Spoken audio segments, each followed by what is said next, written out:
Assalamualaikum warahmatullahi wabarakatuh. Salam sejahtera bagi kita semua. Sebelumnya perkenalkan, saya Ruli Indra Maulana dengan NIM 23332005 dari Program Studi Pembangunan Sosial semester 5 Universitas Gunung Kidul. Di sini saya akan mempresentasikan mengenai policy brief tingginya tingkat pengangguran di Kabupaten Gunung Kidul pada mata kuliah Kebijakan Sosial. Dosen pengampu Bapak Rusman Rupinus Manik SEMA. Di sini saya akan menginformasikan bahwasanya policy brief yang telah saya buat hanya bersifat sementara atau hipotetis. A. Latar belakang. Meskipun angka pengangguran terbuka di Kabupaten Gunung Kidul tercatat sekitar 2,16% pada 2024, data menunjukkan bahwa kelompok usia muda 15-24 tahun menganggur sebanyak 7.563 orang.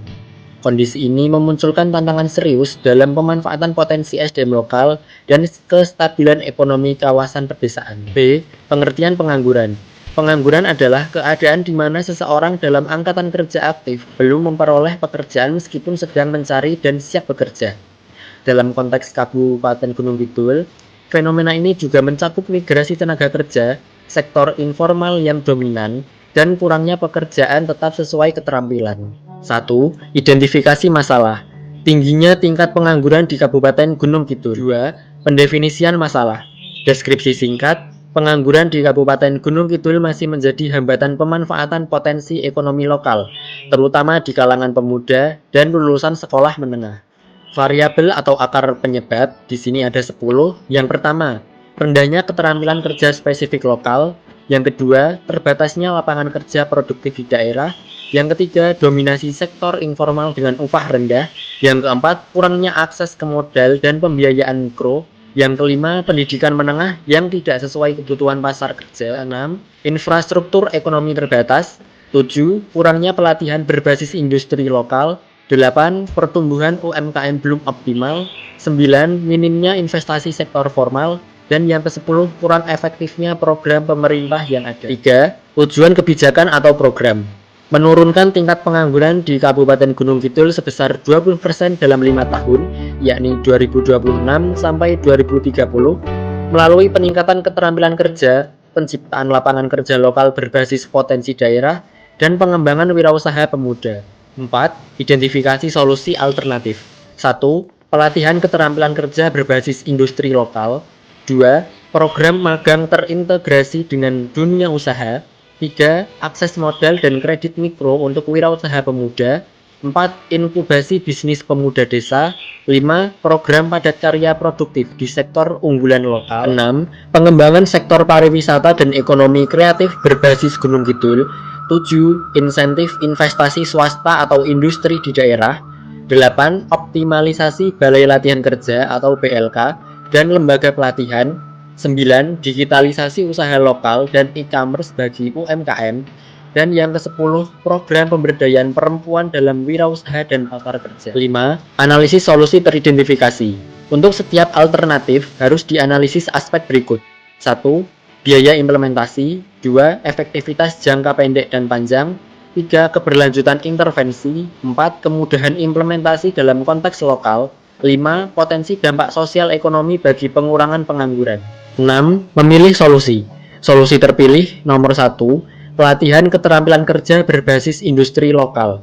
Kriteria pemilihan di sini ada 5. 1. Tersedianya sumber daya manusia muda dan siap kerja. 2. Dukungan pemerintah daerah dan dunia usaha lokal. 3. Efektivitas biaya relatif tinggi dibanding alternatif lain. 4. Relevansi dengan potensi daerah, misalnya pertanian, pariwisata, kerajinan. Dan yang kelima, potensi jangka panjang dalam menyerap tenaga kerja dan mendorong wirausaha. 7. Implementasi solusi terpilih dan monitoring. Langkah implementasi. 1. Pemetaan kebutuhan keterampilan kerja lokal. Kegiatan survei pasar kerja Gunung Kidul. KPI, laporan kebutuhan keterampilan tersedia. 2. Pelatihan keterampilan praktis. Kegiatan pelatihan pertanian modern, pariwisata, digitalisasi usaha. KPI, jumlah peserta lulusan pelatihan. 3. Kemitraan dengan dunia usaha. Kegiatan MOU dengan industri lokal atau nasional. KPI, jumlah kerjasama tercapai. 4. pendampingan pasca pelatihan, kegiatan, mentoring dan inkubasi bisnis kecil. KPI, jumlah peserta terserap kerja atau memulai usaha. 8. Evaluasi hasil. Key Performance Indicator atau KPI, evaluasi, di sini ada 5. 1. Penurunan angka pengangguran sebesar 20% dalam 5 tahun. 2. Persentase lulusan pelatihan yang bekerja atau berwirausaha dalam 6 bulan. 3. Jumlah UMKM baru yang terbentuk dari program pelatihan. 4. Kenaikan rata-rata pendapatan peserta pelatihan. 5. Tingkat kepuasan peserta dan mitra dunia usaha terhadap program. C. Teori dasar untuk merumuskan solusi. 1. Human Capital Theory menurut Gary Becker 1964. Teori ini melihat manusia sebagai modal yang bisa ditingkatkan nilainya lewat pendidikan, pelatihan, dan pengalaman. Becker menjelaskan bahwa semakin tinggi pengetahuan dan keterampilan seseorang, semakin tinggi peluangnya untuk diterima di dunia kerja. 2. Teori strukturalisme ekonomi menurut W. Arthur Lewis 1954. Lewis menjelaskan bahwa perekonomian negara berkembang biasanya terbagi dua, sektor tradisional, misalnya pertanian, dan sektor modern, misalnya industri dan jasa. Masalah terjadi ketika sebagian besar tenaga kerja terjebak di sektor tradisional yang produktivitasnya rendah. Perpindahan ke sektor modern pun tidak lancar karena lapangan kerja modern tumbuh lebih lambat. 3. Teori pembangunan berkelanjutan menurut Brundtland Commission pada tahun 1987. Teori ini menekankan bahwa pembangunan harus memenuhi kebutuhan sekarang tanpa merusak kemampuan generasi berikutnya. Dalam konteks ketenaga kerjaan, pekerjaan yang tercipta harus stabil, aman, dan tidak merusak lingkungan. D. Perspektif sosiologi tentang pengangguran.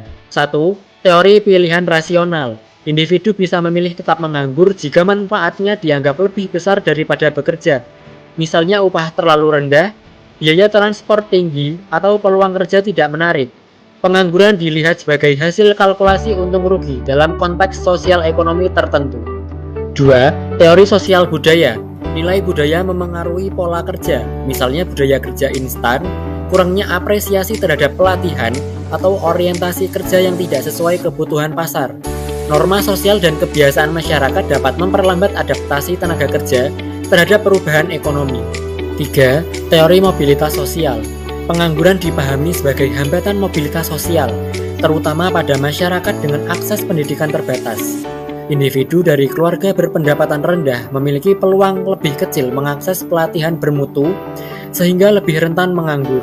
4. Teori ketergantungan. Daerah seperti Gunung Kidul bisa mengalami pengangguran tinggi karena ketergantungan ekonomi pada sektor tertentu, misalnya pariwisata atau pertanian.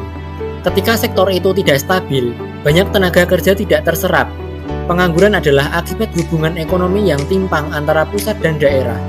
Peran keluarga dalam pengurangan pengangguran. 1. Membangun motivasi kerja. Keluarga memberi dorongan psikologis agar keluarga. 3. Mendorong sikap wirausaha.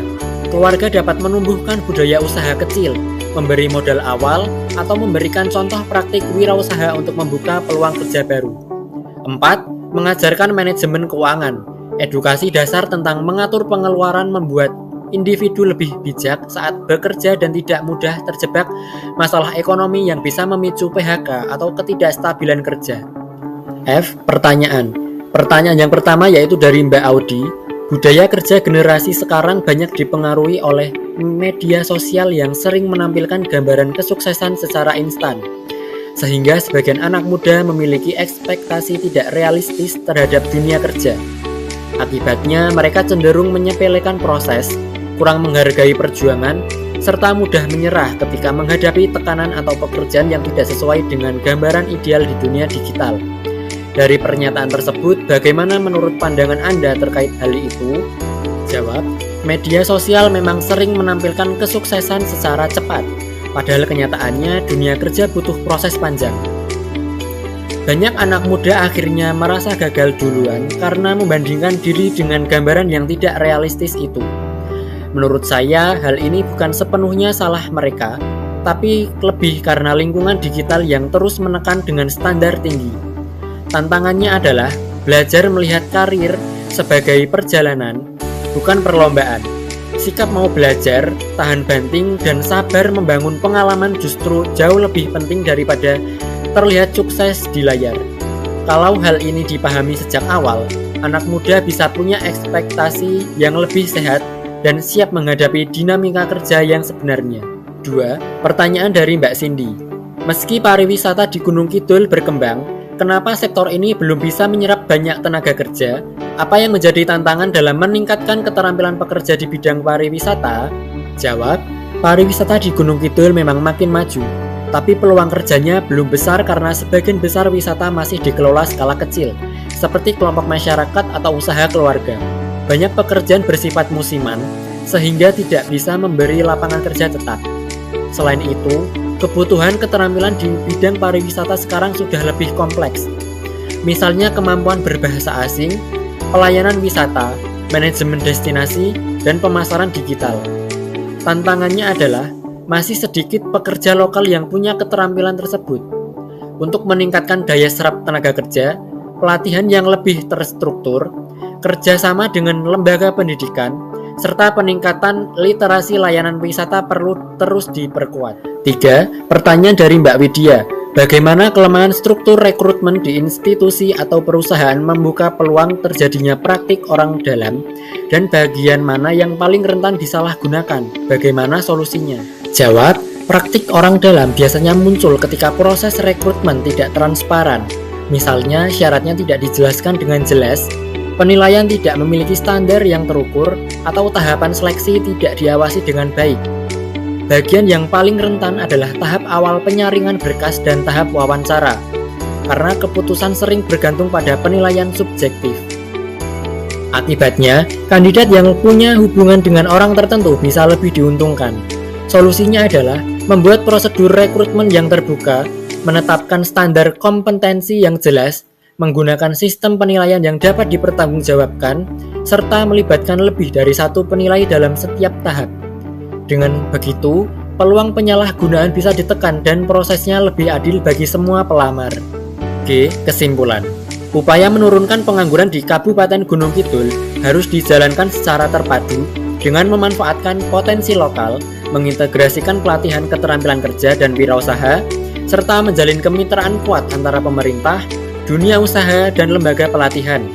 Melalui langkah-langkah terstruktur dan indikator jelas, diharapkan tingkat pengangguran dapat menurun secara signifikan dan mendukung pembangunan ekonomi lokal yang berkelanjutan. Demikian presentasi dari saya, ada dan kurang lebihnya saya mohon maaf. Saya tutup. Wassalamualaikum warahmatullahi wabarakatuh.